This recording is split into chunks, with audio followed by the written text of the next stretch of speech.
Theini wa ibuku ria Joeli 2 muhari wa 28 ekuga atiriri na ni ugakinya atiri ati thutha wa maundu macio ningaitiriria andu othe roho wakwa nao ariu anyu na airetu anyu ni makarathaga mohoro nao athuri anyu marotage iroto onao anake anyu monage cioneki.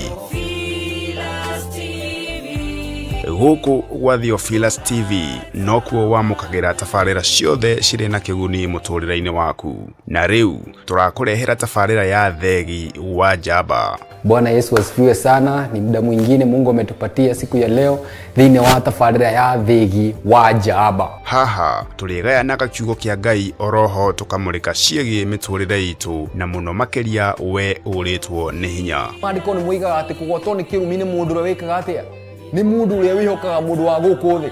Do not trust upon man because man is man and man has his own tendencies. Mundu wathe ni akoragwo ena weaknesses nyingi. Mundu wathe no akwire umuthi no rucio ni agarurire bao akwire ndungi. No, when you are a pessimist ni ukoragwo ukimenya ati I'm not expecting anything great from these people. Na meciria mangai mekuraya muno na meciria maitu. Mandiko moigaga ati haria ugi witu kinyite ni urimu kwi Ngai. Tondu ugi wake ni ukirite meciria ma mundu wa guku thi. So if we don't rely on his understanding, we are going to fall short of the glory of God. Na tuhota kwa ukinya kuria Ngai endaga tukinye. Wota ukora tondu we do embrace weakness yaku. Do embrace ati we ni urika weakness ka marakara. Hinde Ngai akurehera destiny connector waku. Destiny connector waku nake agakorwo ni mundu utamakaga uri araria. Ahota kwari kiugo we urakare. Umutiga uinuke. Kire Ngai agukuigire ni giakura. Na ngiuga maita maingi hinde twahonoka tuingiro thamaki-ini wa Ngai. Tuikaraga ta mutumia wina ihu. Ndungikora mutumia wina ihu ati kirabu thaa kenda cia utuku ni guthia arathia rwimbo. Ndungimukora ekirite pamu kana agitengera kana agithie na andu kana agithiania na iritu athianagia na atumia aria magite ciana kana atumia mena andu take. Ni tondu we mwenyewe kiria akuite ni kiru kia goro ndangihota kwi expose kuria kindu kiu kingituika aborted. Nyitanagira na Pastor Ngechu o amwambiririo nginyagia wakana wona cihanda thaa kenda cia miaraho o guku mitambo-ini ya Theophilus TV. Murata wa Ngai ndukahitukwo.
Mtazamaji wa Theophilus TV, hale hothe uri mwathani agocwo. Ni siku njema Mungu ametupatia ikiwa ni siku ya Tuesday. Tukusanyike mahali hapa ili tukaweza kukusanyika pamoja, tukaweza kulisikia neno la Mungu, tukasikia mambo ambayo Mungu ametuandalia siku ya leo. Tukua vijana, tukua wasichana, tukua wanawake, yeyote ambaye anayeniangalia siku ya leo, karibu katika ibada ya siku ya leo. Ni muthenya mwega mwathani etuhe ndo tukaweza kuendelea. I'm welcome you. This is Theophilus TV, Murata wa Ngai, and the farida no etagwo Theegi wa Njamba. Amen. The closet of warriors in the mighty name of the Lord. Wacha tuendelee kwa maombi katika jina la Yesu Kristo. Baba, katika jina la Yesu tunalitukuza jina lako na kulienzi kwa sababu jina lako ni likuu juu ya majina yote Bwana. Na kushukuru na kuenzi, nasema unastahili kupokea sifa na utukufu. Unastahili shukrani Bwana siku ya leo Jehova. na kusanyika mbele zako Bwana, tukitubu kila dhambi na makosa ambayo tumeweza kuwa tumefanya mbele zako Bwana. Kila kitu ambacho kinaweza kuwa kimekuudhi Bwana, tunaomba ukaweza kututakasa na kutusamehe katika jina la Yesu Kristo. We pray that you may sanctify us, O God, and cleanse us from more iniquity, from more sins, from more trespasses, in the mighty name of the Lord Jesus Christ. We pray that you may lead us in the paths of righteousness. Lead us with thy wisdom, O God, because wisdom is profitable to direct us, O God. Direct us through your wisdom, O God. Give us your knowledge and understanding, O God. Speak to us, O God, and enlighten our minds this day, Abba Father, in the mighty name of the Lord Jesus Christ. Tunakuachia maisha yetu Bwana, ukaweza kutuongoza, ukaweza kutulinda kwa njia zako za haki, kwa kuwa wewe ni mwaminifu na wewe ni mwenye nguvu, katika jina la Yesu Kristo. We worship you, O God, and we glorify your name. You are highly exalted, you are highly glorified in this altar, O God. May thy kingdom come, may thy will be done in this altar, O King of Kings. May we not hear, may I not speak what comes from my mind, O God, but may I speak that will come from the Holy Spirit of God, in the mighty name of the Lord. Na kukabidhi hii ibada siku ya leo, ukaweza kuwa pamoja nasi Bwana. Kila kitu Jehova tunakikabidhi kwako siku ya leo. Naomba hata watazamaji wangu Bwana, ukaweza kuwaelimisha Bwana, na ukaweza kuwatia roho wa kufahamu katika jina la Yesu Kristo. Open their understanding that they may comprehend what you're going to teach us this day, Abba Father. In the name of God the Father, God the Son, and God the Holy Spirit, to do pray and believe. Amen. Amen. Amen. Karibuni tena. Naitwa Pastor Ngechu David. Nimeokoka na Yesu ni Bwana katika maisha yangu, na amekuwa mlinzi mwema, amekuwa baba mwema katika maisha yangu, na nimemuona akiwa maajabu, na hakika kweli naweza sema ya kwamba wokovu ulibadilisha maisha yangu. I was changed by salvation. This is a testimony. Wakati unaniona, this is a testimony of where the Lord can take you, can get you from, and where he can take you. Kwa sababu kama sio Yesu, mimi sasa ningekuwa nimeangamia. Who I used to be back in the days. Kama sio Yesu, sasa ningekuwa nimeangamia. Kwa hivyo karibu sana katika ibada ya siku ya leo. Last week tulikuwa tunaongea topic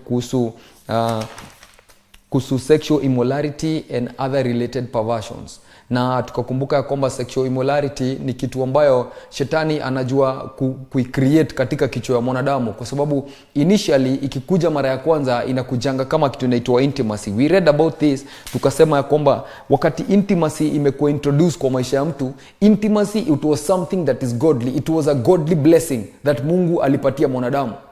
But now the devil came and manipulated it in an weird manner that mwanadamu hakujua jinsi ambavyo shetani alivyoweza kumanipulate maisha yake. Hope you understand. Kwa sababu wakati wewe mwenyewe una feel uko intimate na mtu, that feeling that you feel of intimacy was not a feeling made from the evil one. It was not from the devil, but it was from God. But the desire for intimacy is not demonic, but this is the solid problem why kuna kuga na hii shida ya sexual immorality. Kwa sababu hii ni ikikuwa expressed bila revelation na bila understanding, ndo mtu hukuja anajipata akiwa captive kwa kitu yenyewe mwenyewe hakujua aliingia aje. Kwa sababu hakuna mtu alizaliwa akijua mambo na kukuwa intimate na mtu mwingine. No. We came in this world and we found that the tendency of the heart to love another person was godly. But then again, the devil manipulating it, that is where we need the discernment and the revelation of God. Kwa sababu mtu kama hana ufunuo wa Mungu anaweza ishi kurudia the same problem, inashinda ikimrudia over and over and over and over again. Na tuko na mara mingi sana, what it does is that watu hawajuangi ku differentiate between love, lust and obsession. There are these three things that are so deceiving: the true love, the lust itself, and something called obsession. Tukakuja kuwa na obsession, it's a feeling that is mixed. It has mixed anxieties and it has unbalanced emotions. Inakuga na unbalanced emotions kwa sababu ni kitu yenye inakujanga due to kitu inaitwa low self esteem. Mtu mwenye hajiamini but anataka kufall in love na mtu mwingine. So unajipata due to the fear of kuogopa kulose huyo mtu ana end up kukuwa na ile insecurity. Hiyo insecurity ina create hiyo tension ina create kitu inaitwa obsession. Kwa sababu ni feeling inakuga unaona, yani huyo mtu kwa akili yake anaona atalose huyo mtu, target yake ni huyo mtu, lakini vile yeye mwenyewe hajiamini, hiyo feeling ya kukosa kujiamini do you come in a develop kitu inaitwa obsession. An obsession doesn't last more than 90 days, 3 months, hailastingi sana. Inasumbuaga mtu for only 3 months na ikishaisha imeisha. Then it is so hard to differentiate between this thing of obsession, love and lust. Hizi vitu tatu. Because lust is a one time thing. Wakati mtu akona lust na mtu, wakati ana feel akona lust, anasikiaga ile mvuto, ile the intimate feeling that una feel uko attached na huyo mtu. But uko attached na yeye ili umtumie tu. But you cannot see no future ahead of that, ahead of having sex. After having sex, you cannot see any future. So wewe mwenyewe wakati unaingia kwa hiyo relationship na mtu yeye mwenyewe maybe idea yake ya kufall in love ilikuwa ni lust, wewe mwenyewe ndo unakuwa victim. Kwa sababu the moment mna have sex mara moja, yeye ataboeka na wewe, na akishaboeka na wewe atakuacha. Akikuacha atakuachia feeling fulani ambayo ni heartbreak, yenye itafanya ina lower integrity yako na ina lower standards zako, ina lower self esteem yenye iko kwa maisha yako. So unajipata hako kaka building inaanza kubuild hiyo fear ya kukuluzu mtu, kwa sababu now you've lost the first time. Now the second time ukiingia kwa relationship utaingia na hiyo feeling ya maybe anaweza nichukia, maybe hata nipenda. So you find out that he feeling ni kitu yenye inakuwa so deceiving, and it is a manipulated feeling. It is Satan trying to manipulate a gift that God gave mankind. The gift of intimacy, the gift of love. So yeye mwenyewe mtu kama hana ile revelation na hana insight enough through the word of God and through the revelation of the scripture, yeye mwenyewe anaweza live captive kwa maisha yake yote. So tukakam kurealize that sexual immorality ni kitu yenye ina exploit provision yenye ilipatiwa na Mungu, na kama haiwezi gadiwa vizuri, huyu mtu ataishi kukua in the same trap over and over and over and over again. So unajipata mtu mwenye aliingia kwa relationship through a pure heart. Yeye alikuwa anataka tu mtu wa kumpenda maisha yake, yeye akaingia kwa relationship, but at last yeye mwenyewe kwa sababu ya kukosa revelation ata end up kukua kitu yenye yeye mwenyewe hakutamani kukua. This is the problem with believers. Kwa sababu hata wakati yenye mtu anaingia kwa relationship without this understanding, yeye mwenyewe huaga ako imbalanced sana wakati yako in a relationship. Because you enter into a relationship without the knowledge of what you should become or what you should look for when you're in a relationship. Kwa sababu ni time yenye unafaa kutest huyo mtu. You need to understand that love is kama vile Solomon anasema in the book of Songs of Solomon. Wacha tuisome tena. The book of Songs of Solomon ndo tulikuwa tunasoma last time. And the scripture says, Songs of Solomon chapter 3 verse 5, inasema, I charge you, daughters of Jerusalem, by the gazelles and by the doers of the field, do not stir up nor awaken love until it pleases. Until it pleases. So that means there is a specific time that you're supposed to awaken love, but not all the time. But no, tulikuwa tunaongea last week, tunasema kwamba unapata msichana mwenye ako class 7, yeye amesha awaken love, hana understanding ya relationship hata kidogo. So wakati yenye anaingia kwa relationship, anaingia akiwa blind. His eyes are blind in the concept of knowledge. Hana knowledge enough ya kuingia kwa relationship. But sasa yeye mwenyewe due to ile mvuto, ile intimacy bila understanding, ishamvuta na ishamuentice, yeye mwenyewe ashaingia kwa relationship bila knowledge. Haiwezi last, ata end up kukua hearted, na kikua hearted ata end up kwa kitu ingine. Because one thing you should understand is that love is not the only thing that you're supposed to have when you're falling in love. Kuna kitu moja unafaa understand. The moment nyinyi wawili mmeanza kuitana be sweet sijui nini, something disappears, and something called honesty ndio huaga ina disappear. First of all, wakati yenye mlikuwa friends, mlikuwa watu wenye wako open to each other sana. Mlikuwa mnaongea anything, mlikuwa mnaji-express over everything. Hamkuwa mnaogopa. But the moment mmeanza kukua na feelings with each other, something disappears. Something called friendship ina disappear. Watu wanadhani tu wakati yeye mwenyewe ushapata mtu mwenye mnapendana, that is enough. Unaweza pata mtu wako kwa relationship, lakini wewe mwenyewe wakienda kwa mtu counselor, wanamwambia mimi si ati mimi simpendi, nampenda ndio, lakini siwezi ishi na yeye. So unapata ile kitu inafanya akose kuishi na yeye ni kitu moja, kitu inaitwa knowledge. Because when you lack this knowledge of understanding, unajipataga wewe mwenyewe you are in the same trap over and over again. In the book of Proverbs chapter 24 verse 3. Proverbs chapter 24 verse 3. The Bible says, through wisdom a house is built.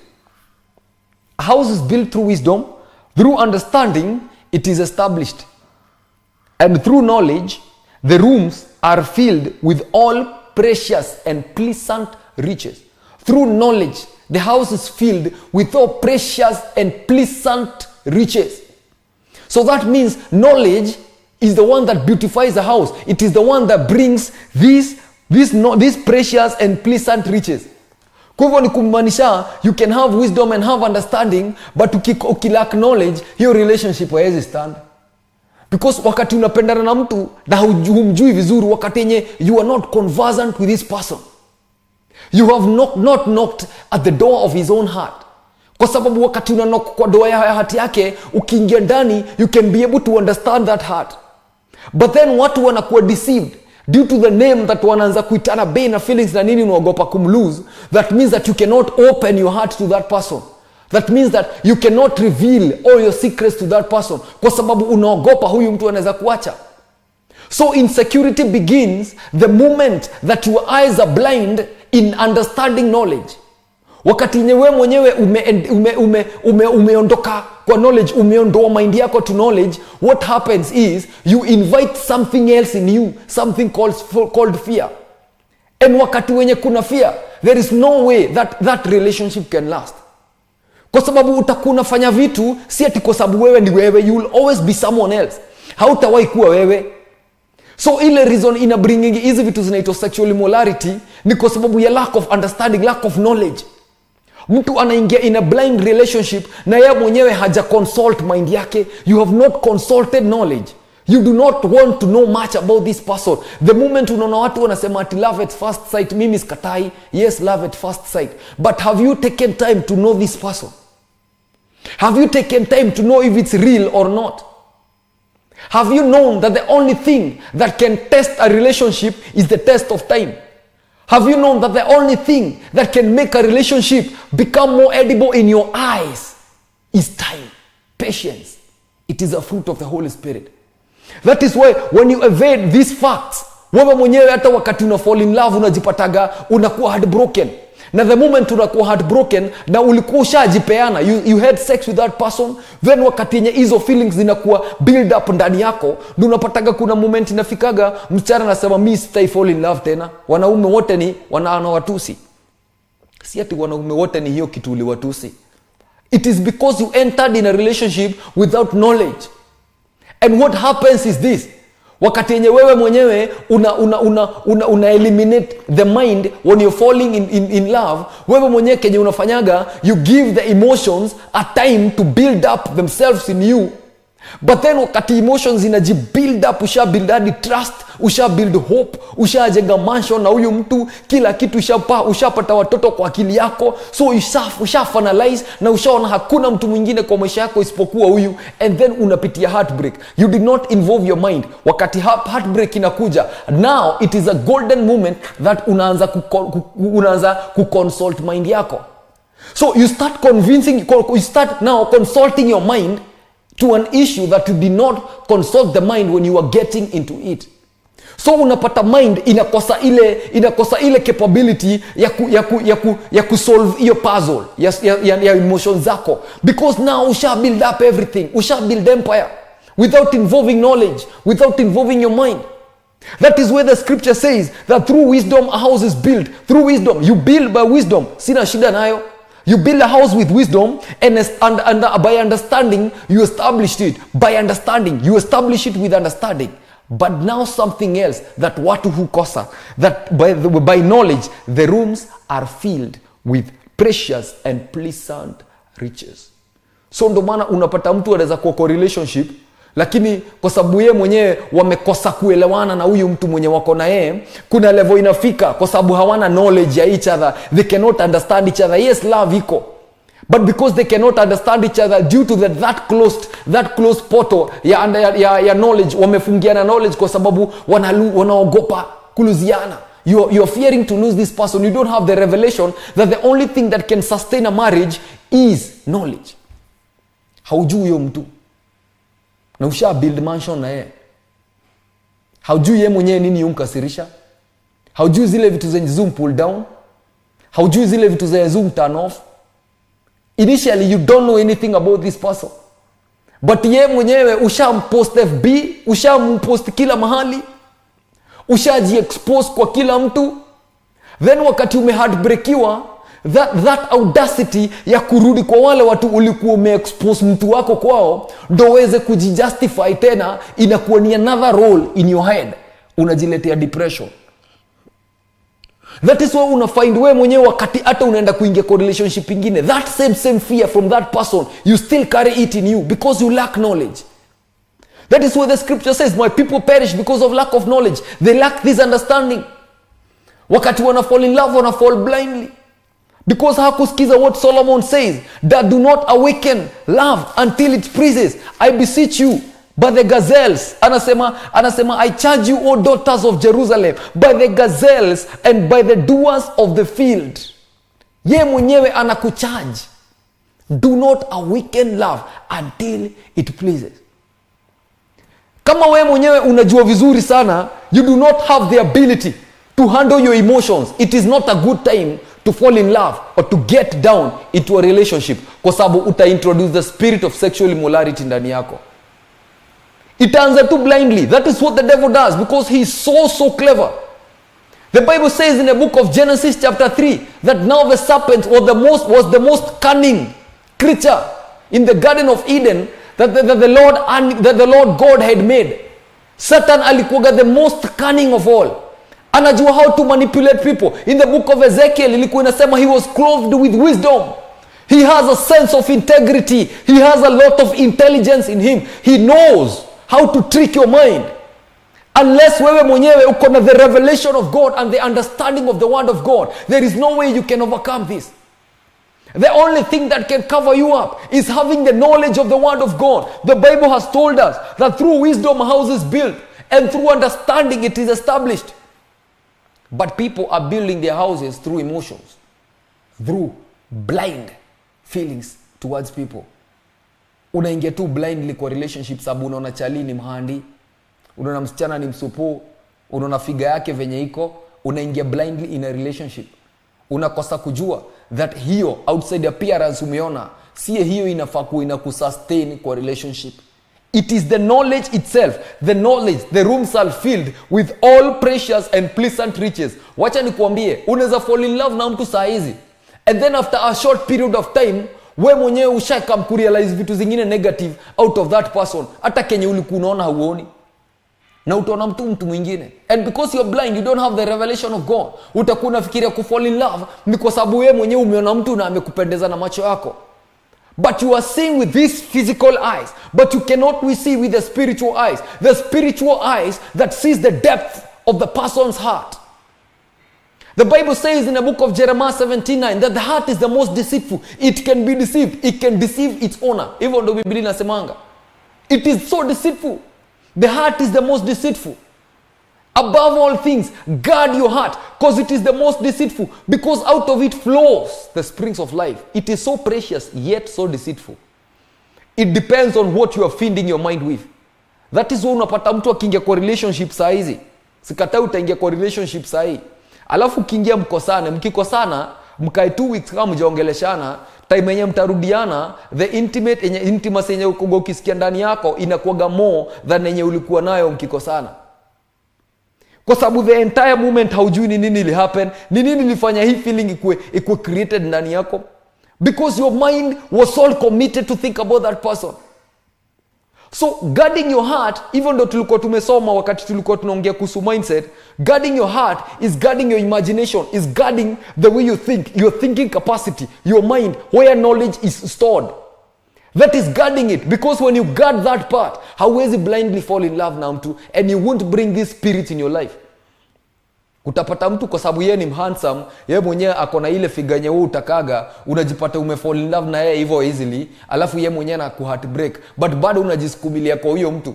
Ndio unapata huyo mtu wakati amekutumia, amekuacha, yeye anaona wewe si mtu wa maana, anaendea mtu mwingine. So unapata wewe mwenyewe unakuwa vulnerable to that person, that pia unaweza taka kukuwa bibi wa pili wa huyo mtu. Because now you're not in a relationship because of true love. You're in a relationship because of self-pity ishakuingia. Low self-esteem ishakuingia. You don't want to lose this person. Isha-turn kukuwa kitu inaitwa obsession. Unajipata you cannot think of anything else. You're just thinking of that person.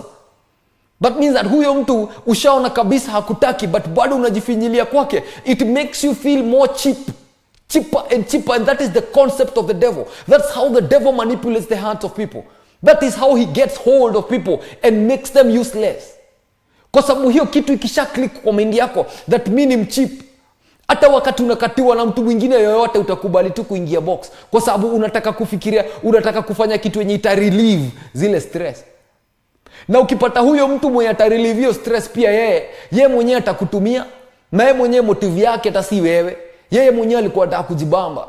Then unajipata wakati yenye umetumika sana, wakati umekuwa kitu hakuna, maybe umedevelop hizo feelings zote za kuona wanaume ni bure, ndio unaanza kuona wacha ni consult magalfi wangu, acha ni consult maboy wangu, mabishto wangu madem.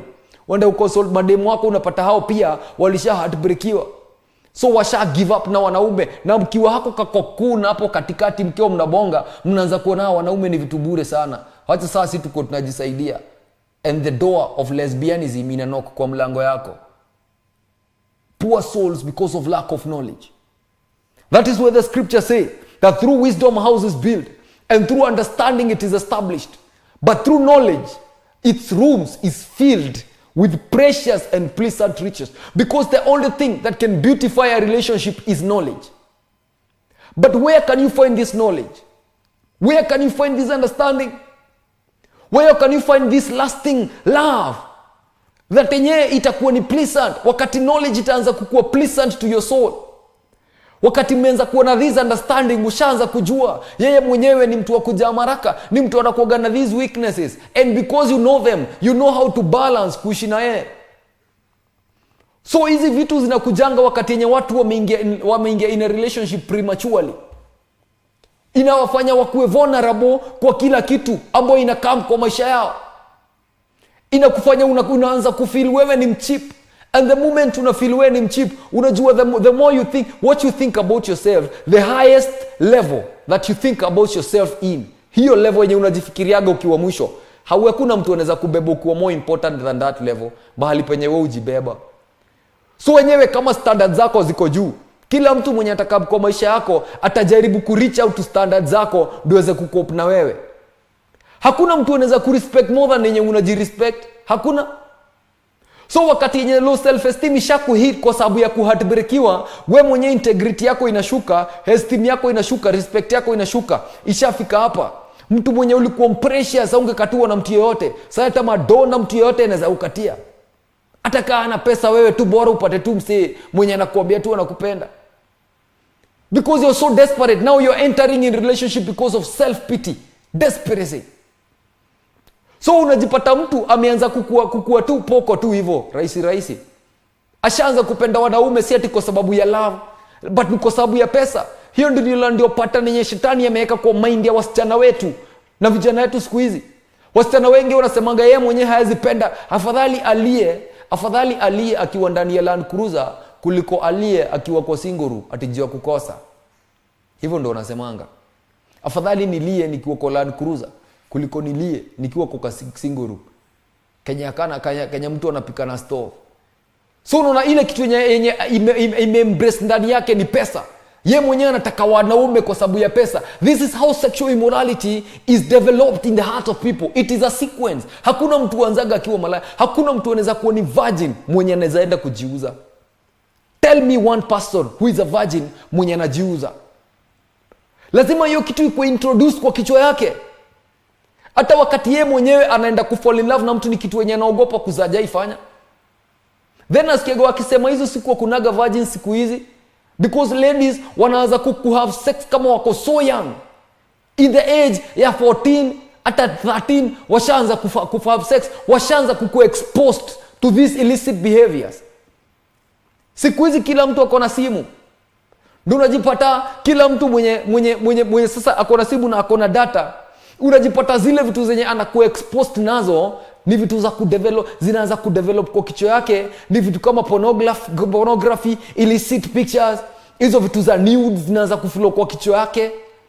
So hata wakati yako peke yake, because he or she is thinking about sex, yeye mwenyewe inamtani, anaanza kufanya, yeye mwenyewe anaanza kudesire, not because of love, but because yeye mwenyewe ashaanza kugenerate ile behavior ndani ya kichwa yake that inaanza kufanya develop behavior zingine kama masturbation.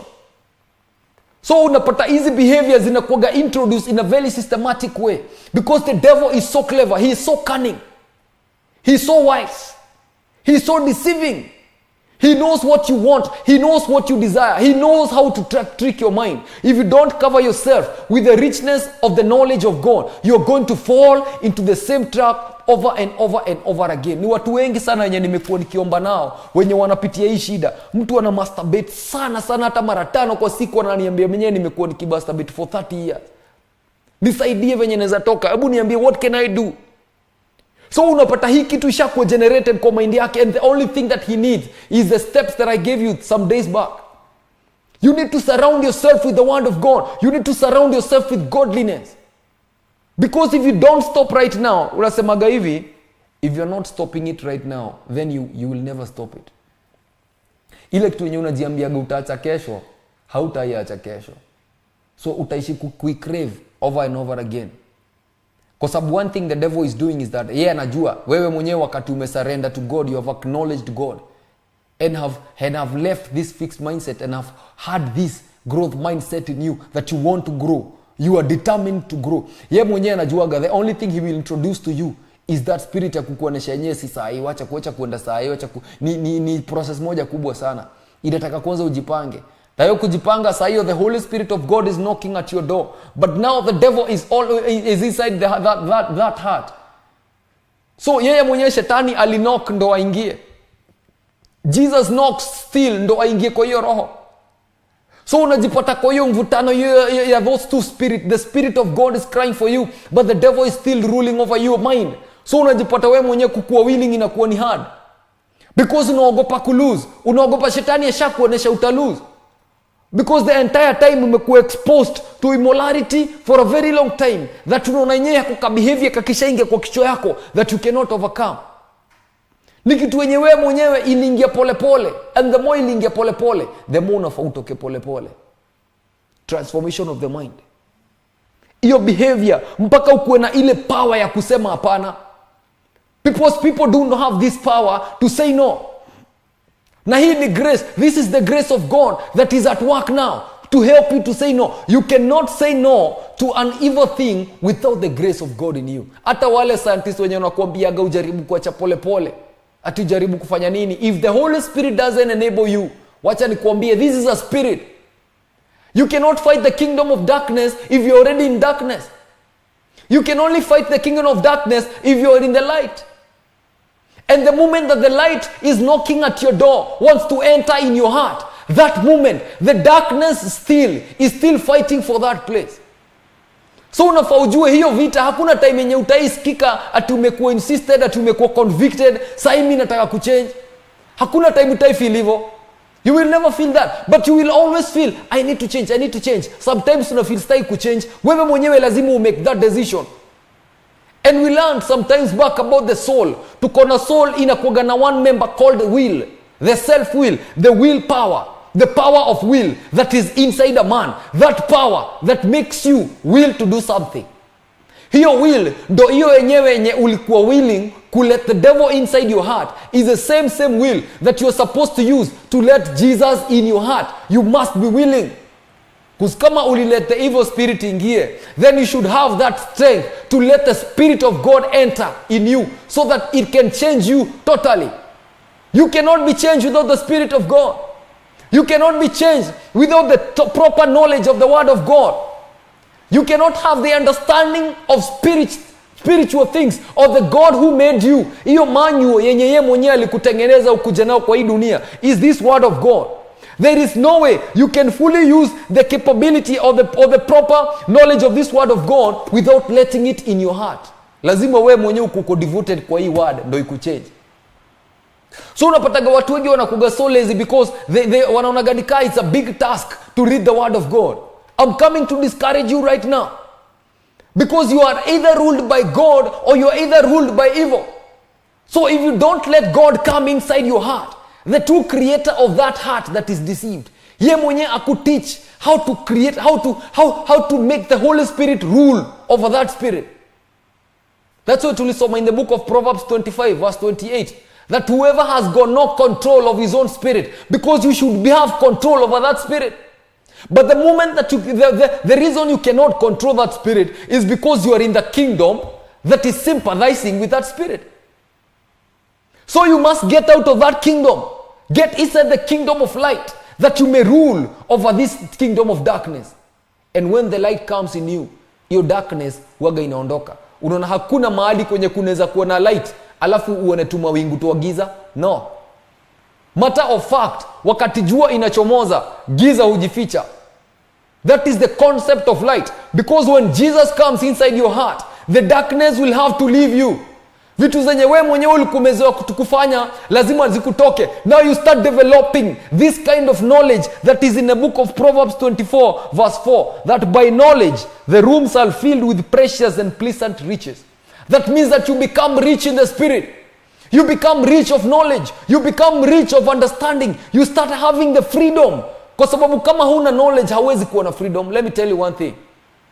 The Bible says that by wisdom house is built, and by understanding it is established. So bila hizi vitu mbili, alafu bila knowledge, hakuna venye unaweza feel freedom hata uko kwa relationship. Utakuwa tu na zile heart za mtu anaweza niacha, umse anaweza nitoka, umse nafaa kufanya aje ndio usiniache. So unajipata hizo mind security hata wakati yenye unaachwa, wewe mwenyewe ulikuwa tu na hiyo concept naweza achwa. So unatafuta tu mtu mwingine tu hivyo tu pole, and the more unaendelea kufanya hivyo, the more the conscience dies. The more it dies, the more it depreciates, na inafika mahali conscience ina dead kabisa. So saa hizi hata hutaki relationship, unataka tu mwanaume mwenye atakupea mtoi, wewe mwenyewe uacha naye ujilelee mtoto kwa sababu you have already given up in relationship. Desperation, desperate moments. So unaanza ku-apply desperate moves because you're already desperate. And these are the desperate moves. Get away. Loopholes to getting away from that feeling. Unapata mtu akijimotivate, akisema ati relationship ni vitu za ufala. Mimi siwezi taka relationship mimi. Unaota ukishikana mkono unawa envy unasema relationship ni mbaya. But si ati ni mbaya. Ni kwa sababu umezoea kukuwa heartbroken mara mingi sana, that wewe mwenyewe ukikaa chini hivi uangalie matunda ikiwa juu na imeiva, ushindwe kuifikia, unasema haya hata ikwenda na huko hata haijaiva. So ignorance inaingia kwa hati yako. Juu kwa sababu sasa ushaanza wewe mwenyewe kujijustify. Ushaanza sasa kujicreate that cocoon justification. Ushaanza kujipatia reasons za kujijustify.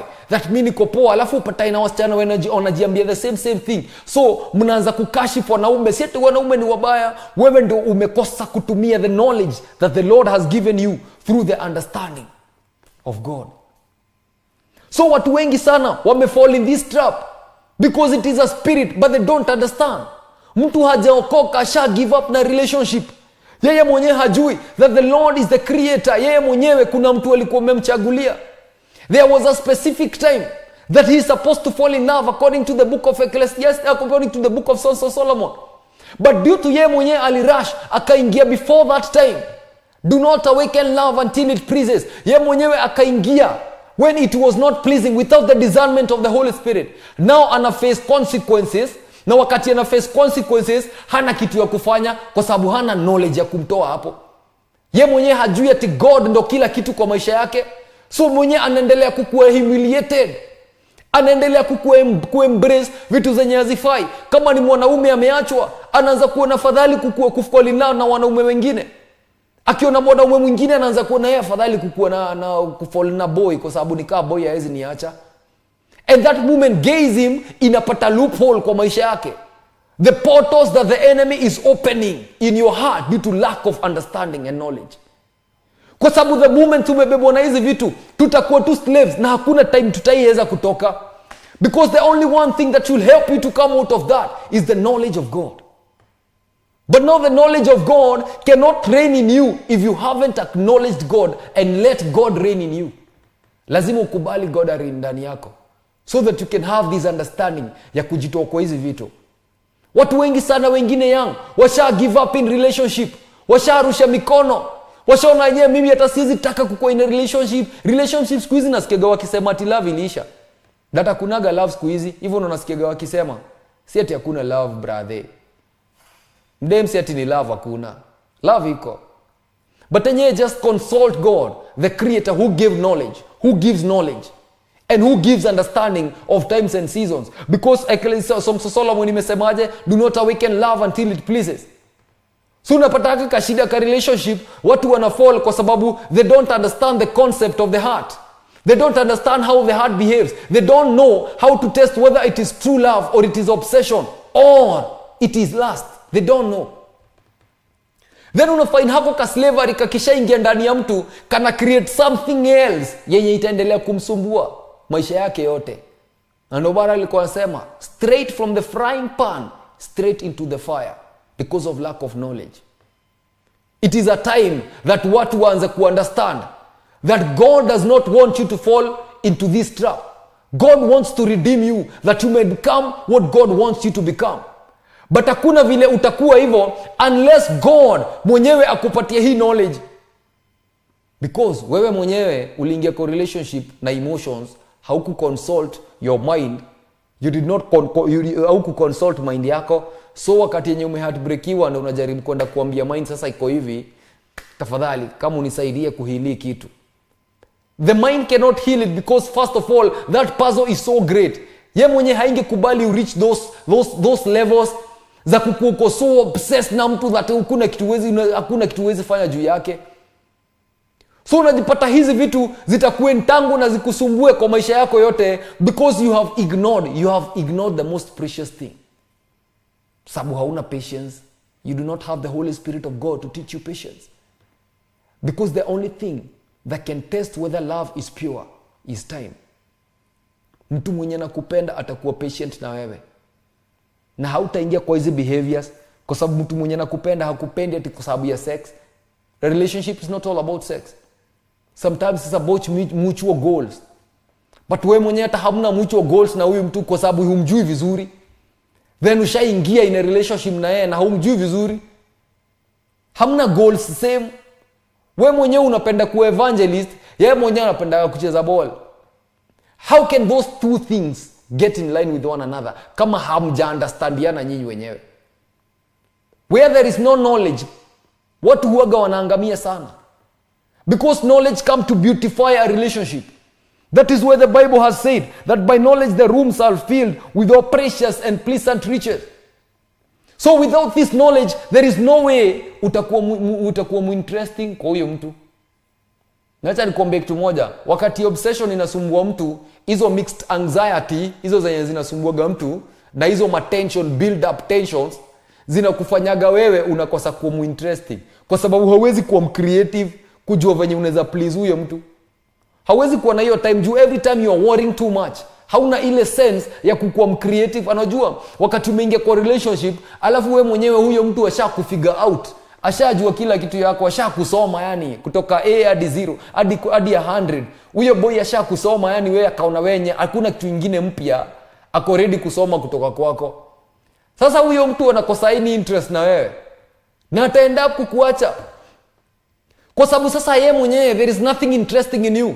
Because the only thing that beautify a relationship is knowledge. Yeye mwenyewe haumjui. Wewe mwenyewe hujakuwa na ile mind ya kukua yeye. Wewe mwenyewe unakuwa na ile mind ya kutaka kukumjua vizuri. Ushaingia, ushaprove kila kitu kwake, ushampea kila kitu, ushajigive in 100% hata mjamaliza wiki. Nini nakufanya ufikirie ati huyo mwanaume haezi ona nikaa unaweza pata mse mwingine na muacha? This is what develops in a man. That if the heart is heartbroken, cause a lot of times hii problem sana nimeona kwa social media wale watu wana heartbreakiwa sana ni wasichana. And the moment wanakuwa heartbroken is because the problem with them is that because they don't know how to balance between emotions and logic. They are so carried away by emotions. Mwanaume huwezi mletea maua siku ya Valentine's Day umwambie ati surprise shika ati yeye mwenyewe ishike anza kusema zile masauti zenye wasichana wanasemanga. Because a man is never pleased by emotional things. Yeye mwenyewe hakuagi pleased wakati amepata emotional things. We shall talk about this when we be talking about relationship. Yeye msichana ndio yuaga anafurahia gifts. We men do not appreciate gifts. Hata wakati yenye wewe mwenyewe unamfanyia hivyo, yeye mwenyewe unajua, yeye mwenyewe haumplease. That which he needs is not, you do not have knowledge of what he needs. Atakuacha dadangu, atakutoka, na akikutoka wewe mwenyewe utaendea mtu mwingine. Ye mwenyewe utapata mse mwingine, na wakati utapata mtu mwingine the same chain, kwa sababu wewe mwenyewe umeignore knowledge. Hakuna vile unaweza last kwa relationship. So unajipata uko na ufukara ndani yako. Unatamani tu kupata tu mse anakupenda. Hata ukipata mguka mwenye ako na miaka 60 70, yeye mwenyewe na ako na mado. Ona tu afadhali ganji, una fall ile pate yenye kona ganji. Acha na relationship ishaanza kubuild ile concept ya siku hizi, the pattern of this world that inasemaga ati love ilishaisha. Hakunaga love kwa hii dunia. Mapenzi uliwachia wenyewe. Unakuwa mpenzi mtazamaji. Hivyo nilisikia wakisema. Wewe unaangaliaga tu wakiwa kwa relationship. Wewe umekaa tu hapo peke yako na kasoda kako siku ya Valentine's. Unapata hiyo kitu ikisha build ndani yako, there is no way you can have confidence in entering into a relationship. You'll be unstable unless you have the knowledge that beautifies a relationship, to have that sober mind and to have the understanding and to have that steadfastness ya kukua unajua kutest a relationship, because this demands a lot of understanding. That is what the scripture imesema, by wisdom a house is built. Wisdom is used to direct. Wisdom is profitable to direct you. Kama hauna wisdom, hauwezi pata kitu ya kukudirect. Where is wisdom directing you? Inakudirect kutumia ile knowledge yenye Mungu amekisha kupatia through the understanding. So wewe mwenyewe wakati una gain knowledge, ukigain knowledge unajua vitu. You know a lot of things and then you understand those things. Wisdom inakusaidia kukudirect kwa ile kitu yenye inafaa. So without this treasure of knowledge, there is no way unaweza kuwa successful kwa hizi vitu. Utakuwa tu manipulated rahisi because you do not know yourself. Wewe mwenyewe you do not know how to balance your own emotions. Kuna watu wenyewe walikosa kukua in a relationship kwa sababu yeye mwenyewe ni mtu mwenye anataka perfection. Anataka mtu perfect, hataki mtu mwenye ana fault hata moja. So wakati angepata mtu wa maana kwa maisha yake, na yeye mwenyewe alipata msee alafu yeye mwenyewe akaona huyu msee nikanifurahishi, amenikasirisha siku moja, huyo mtu ana notice huyu msee akona negative energy, yeye anamtoka. Wewe mwenyewe unakuwa single hadi ukiwa mpaka 35 years, unafika karibu 40, you're still single because of lack of knowledge. So unaanza kuona fadhali upate tu mwanaume na uko nje akupee ball upate mtoi, alafu wewe mwenyewe umtupe. What will happen after umepata mtoi? Unataka kuniambia mwili yako haita desire, bado hauta desire to have sex? What are you going to do? Utaanza kubuy sex tools.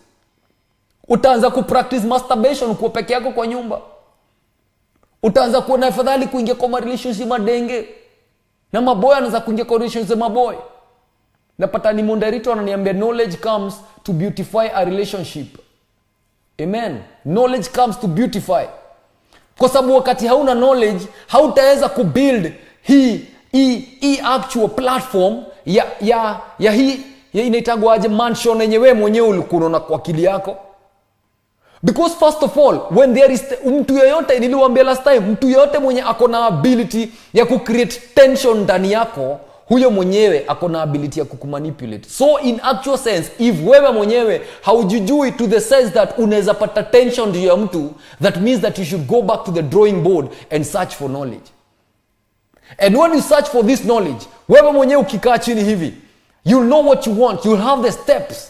Knowledge gives you information. This information is what drives you through wisdom. Kwa sababu knowledge ni information mingi, a lot of information. Then God anakupatia the understanding of this information. Ukiget hii understanding kisha okay. Ushaanza kuiget. Then he gives you the wisdom to direct you to the right path. Then that means that if you don't have these three things, wewe mwenyewe utakuwa na introduce sexual immorality ndani yako. Na sexual immorality kisha ingia kutoka tena ndo when you took time to welcome that spirit in your heart, it will take you that time to put it out of your mind through transformation of the mind. Jesus Christ gives redemption. That is why the Bible says that I saw a rider on the white horse and his name was Faithful and True. He is so faithful. He will redeem you. He will change your life. He will change your mind. He will change you, but it needs time to change your mind. Because first of all, lazima wewe mwenyewe ujilani. 101 anasema knowledge makes you informed and information is power. Exactly. That is in the information of knowledge. That's why the scripture says that knowledge is power. When you are informed, When you have this information, you gain power. Now Jesus comes to your life and changes that concept of your mind. Anatoa ile pattern that wanaume wote ni watu bure na hakuna love siku hizi. Nimepitia watu wananiambia hivyo.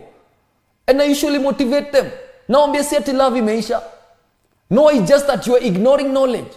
Knowledge becomes power when you engage yourself to it and when you give it the first priority. Do not fall in love with your emotions. Do not let that happen, because you will not know whether it is lust, it is obsession. You will not know.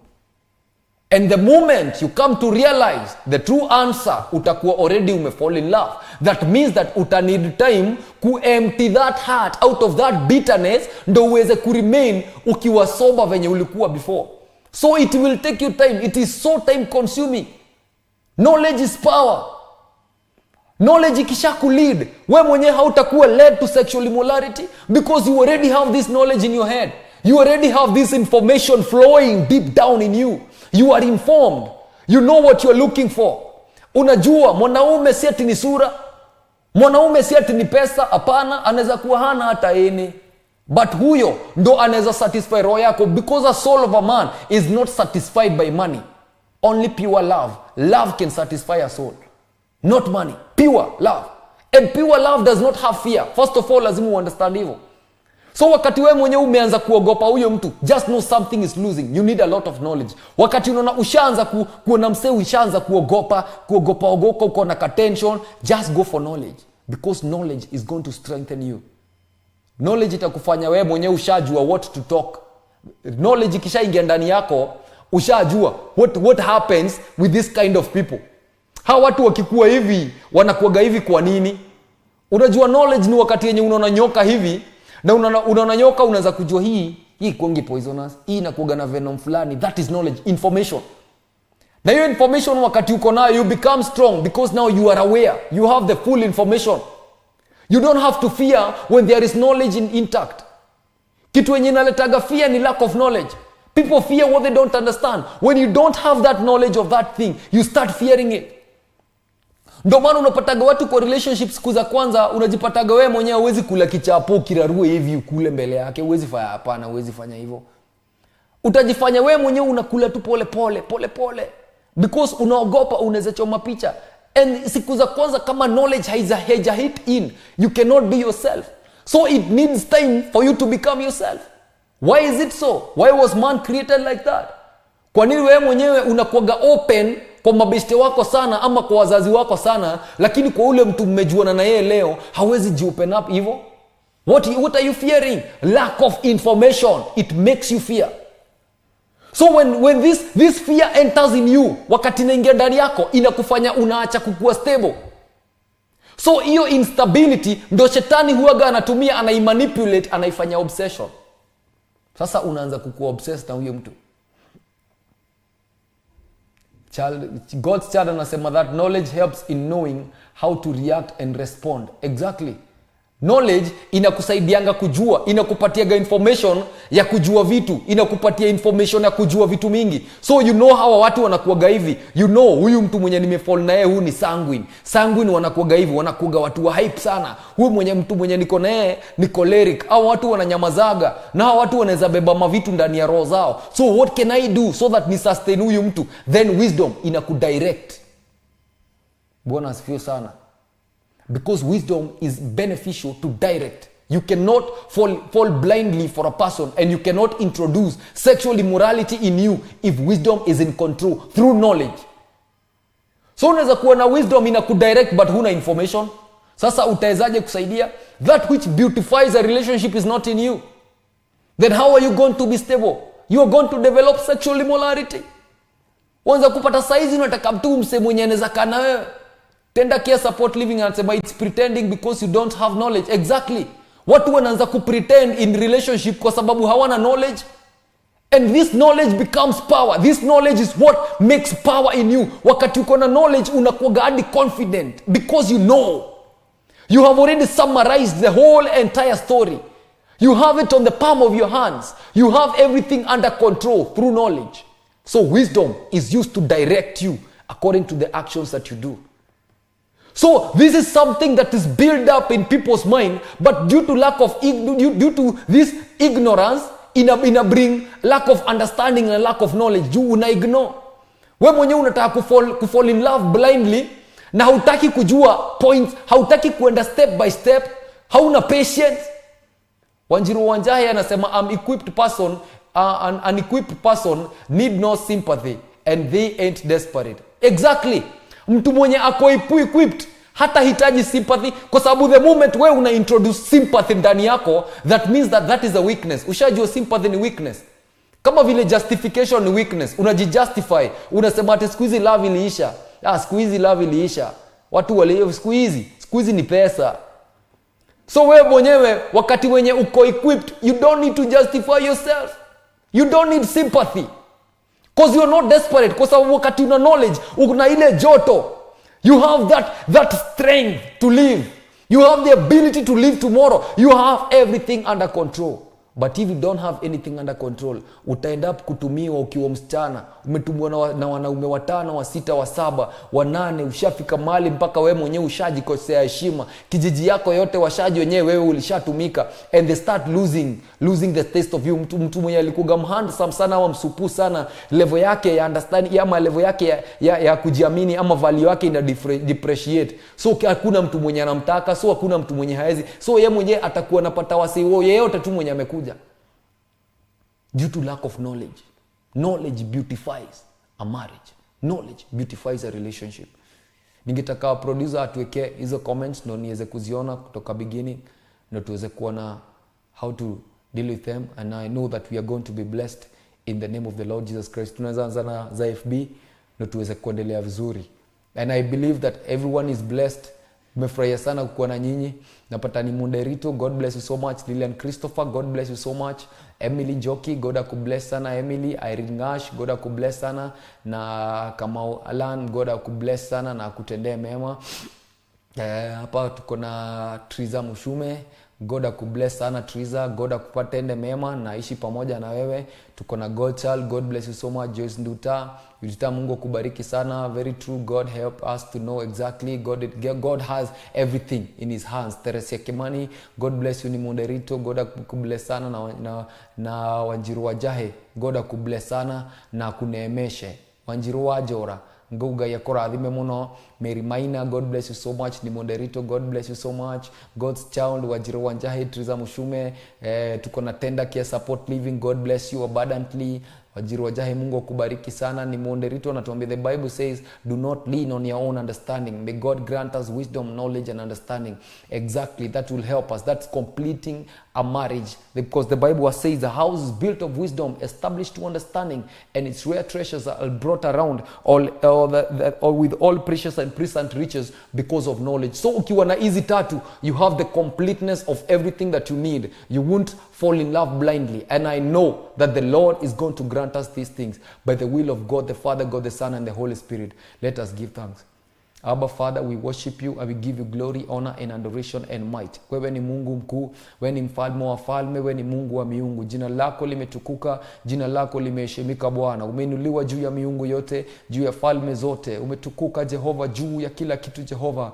Oh God, Lamb of God, we worship your name, O God, King of kings and Lord of lords, faithful and true, Lamb of God. We worship your holy name this day. Thank you for the knowledge. Thank you for the wisdom. Thank you for understanding, O Lord of hosts. In the mighty name of the Lord, we pray that you may help us, O God. Direct us through your wisdom, O God. Grant us, because the Bible says that the Lord gives wisdom in Proverbs chapter 2, that the Lord gives wisdom, but out of his mouth comes forth knowledge and understanding. Grant us these treasures of knowledge and understanding, O God, that we may understand and not fall blindly the paths of our lives, O God. Direct us through your wisdom, King of kings, in the mighty name of the Lord. Grant us that power, O God, to gain the knowledge that comes from you, Jehovah Lord, in the mighty name of God the Father, God the Son, and the Holy Spirit.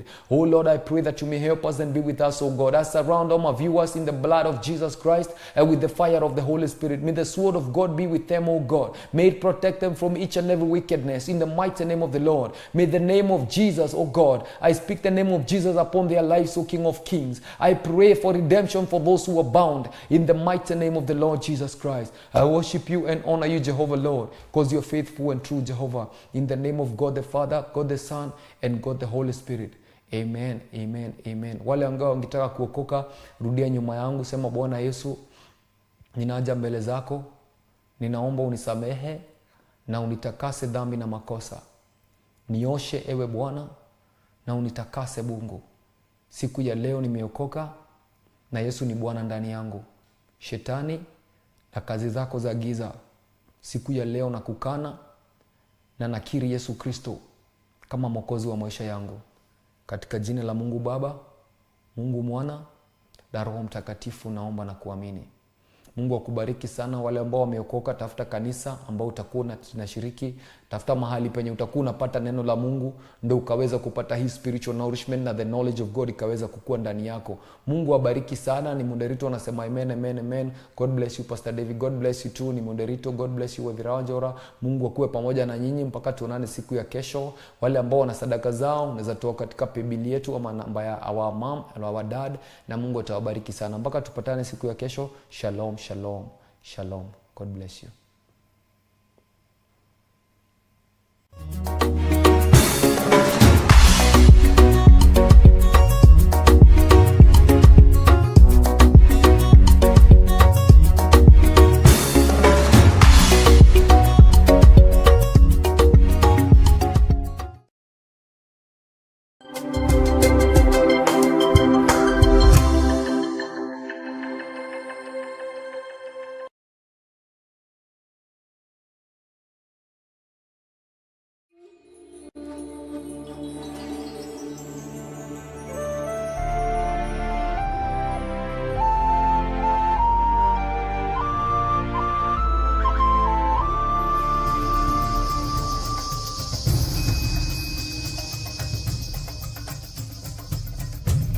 Theophilus TV, MURATA wa Ngai.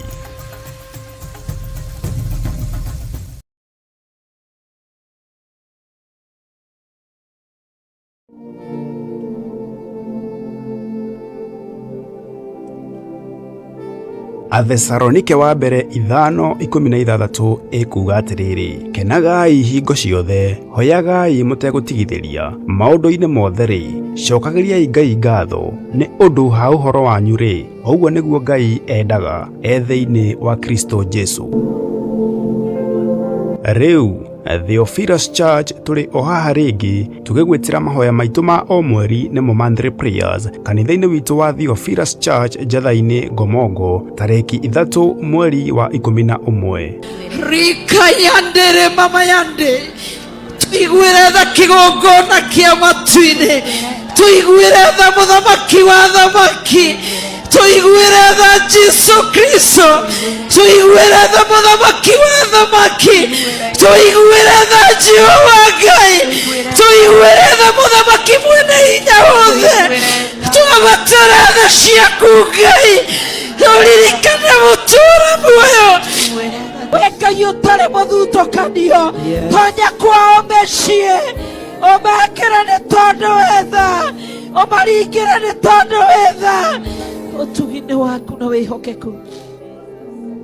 Nĩ ndagũcokeria ngatho na nĩ ndakwambararia, ndamarathimĩra ngari, ndamarathimĩra mĩciĩ, ndamarathimĩra apartment, ndamarathimĩra flat, ndamarathimĩra ndege, ndamarathimĩra mũtũũra muoyo, kĩrĩa gĩothe gĩega gĩ thĩ ĩno kiumĩte guoko-inĩ gwaku. Ndamarathimĩra ciana cia nyanake, ndamarathimĩra ciana cia iretu, ndamarathimĩra athuri, ndamarathimĩra atumia, hingia nĩ tondũ wa ũtugi waku. Ni ukanyitanira na ithui tukimuhoya Ngai mutumbi, tukimucokeria ngatho tondu uguo niguo endaga Kristo. Amukirugoci tuyagukwira ni wega, ni wega gaturume kaririri, ni wega muthamaki uritha, ni wega Ngai mwene hinya wothe, tutiare na gĩa kũrĩa. Ngai witũ kĩruthu wĩka ũrĩa wekire, ũtarĩ mũndũ ũrĩa wekire, ũmũthĩ ũtukona gĩa kũrĩa, tutiare na gĩa kwĩhumba, cio magarũrĩra nĩ ciagaga ũgĩka ũrĩa wekire ũtarĩ mũndũ ũrĩa wekire ũtarĩ mũndũ wĩ njĩra ĩrĩa wagĩrire ũgĩtũhe cio magarũrĩra ũrogocio gatũrũme karĩ riri. Oroho nĩ ũkanyitanĩra na ithuĩ tũkĩmũthathaiya Ngai mũtũũra muoyo na kũmũmenyithia mabataro maitũ o ta ũrĩa augaga thĩinĩ wa maandĩko thĩinĩ wa Ndari 14 mũhari wa 28 ĩrĩa ĩkuga atĩrĩrĩ, ciĩre atĩrĩ, Jehova oiga ũũ, o ta ũrĩa niĩ ndũũraga muoyo-rĩ, ti itherũ maũndũ macio mwaria ngĩiguaga na matũ makwa no mo ngamwĩkĩra. Kũrekanĩra nĩ gwaku, gũtheria nĩ gwaku, gũthondeka nĩ gwaku. Ngai witũ wĩna hinya wa gwĩka mothe, tũiguĩre tha, tũririkane nĩ tondũ wa tha ciaku. Ndagũthathaiya mũno, ndakũgoca mũno, ndakũgoca mũno. Wĩ wa gwĩtigĩrwo, wĩ wa kwambarario, wĩ wa kũnenehio. Ndagũthathaiya mũno na ndakũgoca. Wĩ Ngai, tũtungate tu nĩ tondũ wa tha ciaku. Tũiguĩre tha na nĩ anake aitũ